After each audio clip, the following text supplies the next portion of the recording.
What's going on, guys? And today I'm doing a video of making an all-star team of guys who should have been all-stars in the past 10 years.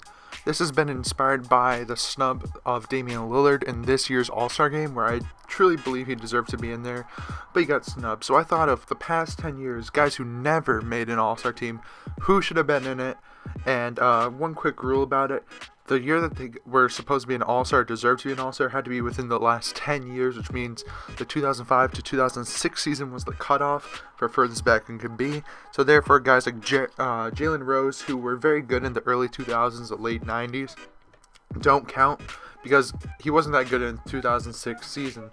However, another thing is I have honorable mentions in the actual team. The honorable mentions are either for guys, who really weren't as good as everyone else, or guys who are still pretty good, never been all-stars, but I think will be all-stars pretty soon, like a young guy in the league or younger guys in the league.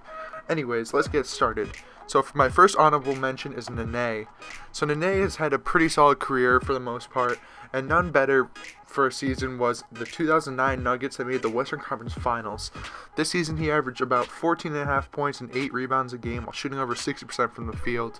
This is a very special team, and I felt like he could have been an all-star this season. Next up is Tayshaun Prince, one of the greatest role players of the 21st century, as well as one of the best defenders we've seen in recent times. He's maybe most known for that chase down block on Reggie Miller, and for winning the title in 2004, as well as being the only starter on the Pistons of that year, or a year by it, where he was not named an all-star. He was very successful, and his most successful season might have been in 2007 when the Pistons made the conference finals. And this year he averaged 14 points and 5 rebounds a game while making the All-NBA second team for defense. So I think he should have been an all-star or borderline. And now let's move on to other honorable mentions. Next up is Gordon Hayward. Gordon Hayward is still pretty young in the league, but I feel like he's starting to become that borderline all-star kind of snub talk, especially this year where he's averaging about 20 points, 5 rebounds, and 3.5 assists a game, and shooting 37% from deep. I feel like he'd fit into an all-star game pretty well with the shooting and pretty decent athleticism and fun play. So he's having budding numbers, and soon enough, I think he deserves to be an all-star. Next up is DeAndre Jordan. Similar to Gordon Hayward, he's still relatively young, and I think he'll make the all-star team soon enough. However, his best season was last year, averaging 11.5 points a game, 15 rebounds, and over 2 blocks a game while leading the league in field goal percentage for 71% from the floor. Plus, these Clipper teams are still improving, and they're pretty good anyways, so they might be deserving of a second or third all-star. Alright, now let's get to the actual team. First things first, let's start off with the guards. And the starting point guard is Jason Terry. Now, Jason Terry might be best known for the championships with the Mavericks back in 2011 and winning Sixth Man of the Year around that time as well, which was actually in 2009. And this might be his best season, where he averaged just under 20 points a game and 3 assists per game while helping the Mavericks to the second round that year. He had a lot of good seasons in his career when it comes to helping his team out and numbers, but this year seems to stand out from the rest. Now, the other guard is Monta Ellis. Monta Ellis might be known best for being a snub because of his extremely high scoring average and just almost stat padding for the most part. And the season where he deserved to be at the most was in 2010, where he averaged 25.5 points, 4 rebounds, over 5 assists a game, and just over 2 steals a game as well, while playing about 41 minutes a night. While of course he wasn't a great defender and that team had a terrible defense in 2010, he'd be perfect for the All-Star game with his athletic play and just fun way that he goes to play the game. Now, another guy who fits into that same mold of Monta Ellis is Rudy Gay. He's the starting small forward, and for him, he also has that very athletic and fun play. However, he was never able to be named an All-Star. There are many seasons where you might argue that he could be an all-star, whether it was the Kings last year, 2 years ago, or way back on the Grizzlies. And I'm going to argue the 2011 year, when he averaged just under 20 points, 6 rebounds, and right around 2 steals per game while hitting almost 40% of his threes. And that Grizzlies team made it to the second round. A pretty solid year for him, and possibly even all-star worthy. Now, another guy, just like Monta Ellis, and I've been saying that a lot, who really should have been in it at least once, was definitely Josh Smith. Josh Smith came into the league with high expectations, with a lot of defense and a lot of athleticism and a lot of excitement. Now, there was many seasons where he averaged just around 3 blocks a game, and it was absolutely incredible to watch alongside Al Horford and Joe Johnson, my bad. So there's a lot of seasons you may argue he deserves to be in because of his defense, his offense, or his all-around play. And one season that may have standed out from the rest was 2012, where he averaged just about 19 points, 10 rebounds, 4 assists, and 1.7 blocks a game. This year they made the playoffs as well. And alongside those two that I mentioned earlier, Johnson and Horford, I felt like he should have been an all-star this year. Now finish up the starters, I'm giving Al Jefferson the nod at center. I know they don't do centers anymore, but Al Jefferson still deserves to start as a front court player. Or backcourt. Yeah, it's front court. Anyways, in 2014, he was named to the All-NBA third team, and I felt like this was his best season in terms of production.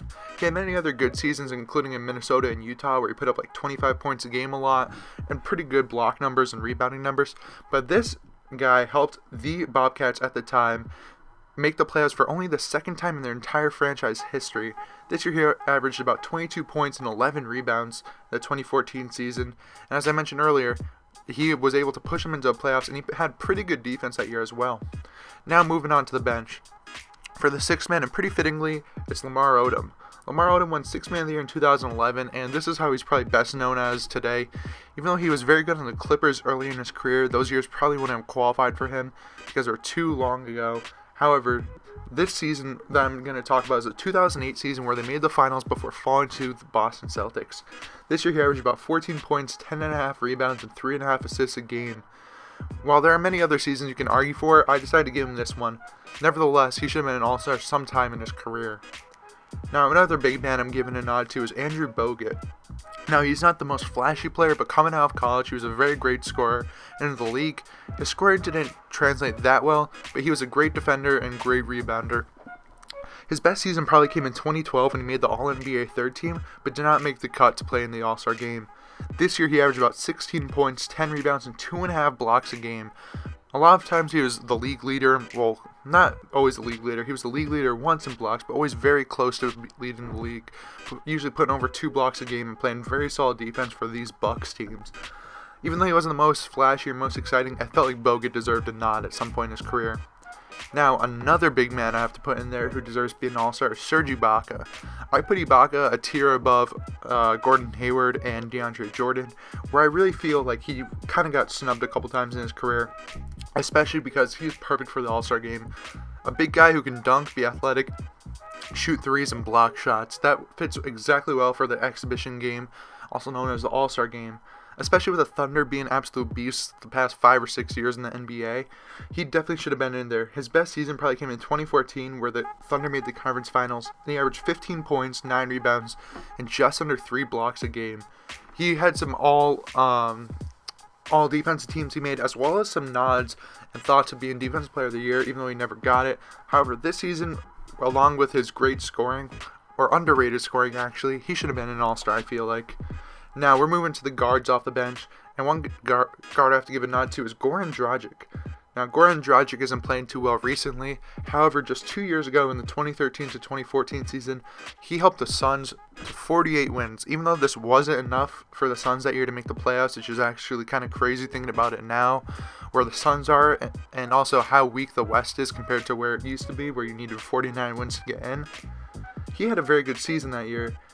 In 2014, he averaged 20 points, about 6 assists, while shooting over 50% from the floor and 41% from deep. Those numbers are crazy, especially from a point guard who handled so much pressure in the backcourt and leading the team so well. He did make the All-NBA third team, but did not make the All-Star team, which is what I'm talking about right now. Now, a guard who usually gets overlooked, who's also on this team off the bench, is Kevin Martin. Now, Kevin Martin's been bounced around the league pretty recently, where he started off in Sacramento before going to the Rockets. Then he got traded in that James Harden steal to the Thunder. Then he moved to Minnesota, and he's been there, and I feel like he's going to be there for a little bit longer. Now, he's averaged 20 points a game for 6 times in his career, and he's probably the biggest guy in that trade that I mentioned earlier, but, James Harden, the Houston Rockets got away with a steal right there. However, he's a solid backup now, but in 2011 is when he was a true star in the league, where he averaged 23.5 points per game while being a great shooter. Pretty much he was a Klay Thompson who wanted to get to the free throw line a lot more, but couldn't defend as well back in his time. So I feel like he'd be great in the All-Star game, and I could see him going for 30 pretty easily in that. Now going for another guard that I think should have been in there, it's Mike Conley. Mike Conley, too, is a pretty underrated guard in the league, especially pretty recently where he helped the Grizzlies actually make a conference finals once. Now the Grizzlies, I don't feel like they're that talented, but Mike Conley is a reason why they're so successful, and I feel like that's why he's a snub for not being an all-star. Without him, they would have not done as well as they have been in the past few years, and arguably his best season happened in 2013 when the Grizzlies made the conference finals, and even though they got swept this year, this was the best season they've ever had in terms of the Grizzlies. That year, he averaged over 14 points a game, just under 3 rebounds, 6 assists, and leading the league in steals in terms of totals while averaging 2.2 a game. With all these accomplishments, I don't know how he was never named an all-star. Now finally, the last guy on my team is Richard Jefferson. Now he's just on the Cavaliers, kind of wasting away on the bench. Maybe he might get a ring, maybe he won't. However, he's been a solid role player for a while, but before that he was an absolute star for the New Jersey Nets. Now, a lot of people remember him next to Vince Carter, and that's how it was back in the day. His best season might have came in 2005, as he averaged, I believe, around 7 rebounds a game, and right around 22 or so points. However, this does not qualify, and I'll give him the qualifying season when it was 2008, where he averaged a career-high 22.6 points, 4 rebounds, and 3 assists a game, while playing 39 minutes per game. Now, his athleticism and three-point shooting would fit perfectly in the All-Star game. And if you remember from a couple years ago when he dunked on Michael Kidd-Gilchrist but got called back because he was, it was called a charge because he stuck his forearm out.